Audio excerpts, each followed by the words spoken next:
محمد رسول الله صلی الله علیه وسلم په بل حدیث کې فرمایي په دوزخ کې یوه کنده ده چې ماران پکې دي او هر مار د اوښ د څټ په شان غټ دی.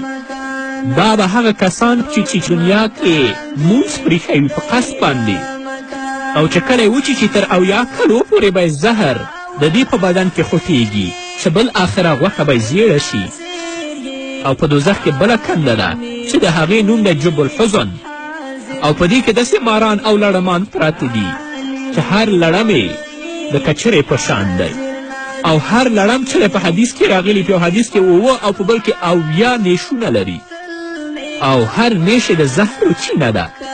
نو دا لړمان او دا ماران به زناکارو ته ټک ورکوي او چیچي به یې او په بدن کې به یې زهر ورپرېږدي تر 1000 کالو پورې به دغه کس کې د دغه زهرو تریخوالی پروت وي او محسوس کوي چې بالآخره غوښه به یې زیړه شي. کوم ځای نه زنا کړي د هغه ځای نه به ټولې زوی رواني. الله دې په موږ باندې رحم وکړي.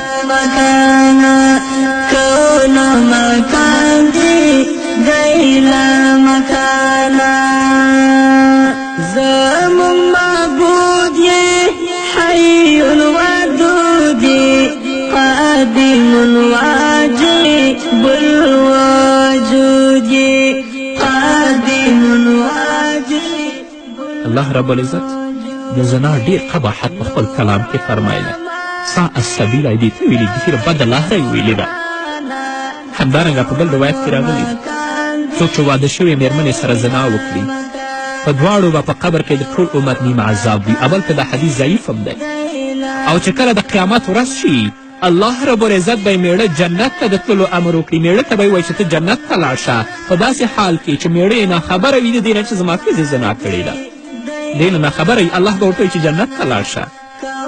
او که میړه یې پې خبر وي بیا هم چوپ پاتې وي الله به په هغه باندې جنت حرام کړي ځکه چې په بېغیرته انسان باندې جنت حرام دی هغه به جهنم ته ځي. په آخرت کې به د الله په حضور کې ستا ټول اندام د الله په حضور کې شاهدي ورکوي. شونډې به د دوزخ په اور سوځي. چې زنا کړي د هغه ورانونه به د قیامت په ورځ خبرې کوي او شاهدي به ورباندې وایي چې موږ په حرامو کې استعمال شوي وو. الله به ورته په قهر او غصې سره وګوري تر دې پورې چې د مخ غوښې به یې ټولې راتویې شي. دا به منکر کیږي وایي دا کارونه ما نه دي کړي. ژبه به پرې شاهدي ووایي چې په ما یې حرامې خبرې کړي دي. لاسونه به پرې شاهدي وایي چې موږ یې د حرامو لپاره غځولي وو.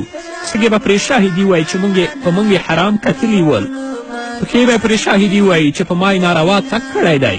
د شرم ځای به پرې شاهدي وایي چې په ما یې زنا کړې ده. حافظه ملایکې به پرې شاهدي وایي چې ما اورېدلي دي. بله به ووایي چې ما لیکلي دي. الله رب العزت به ووایي چې زه پرې خبر وم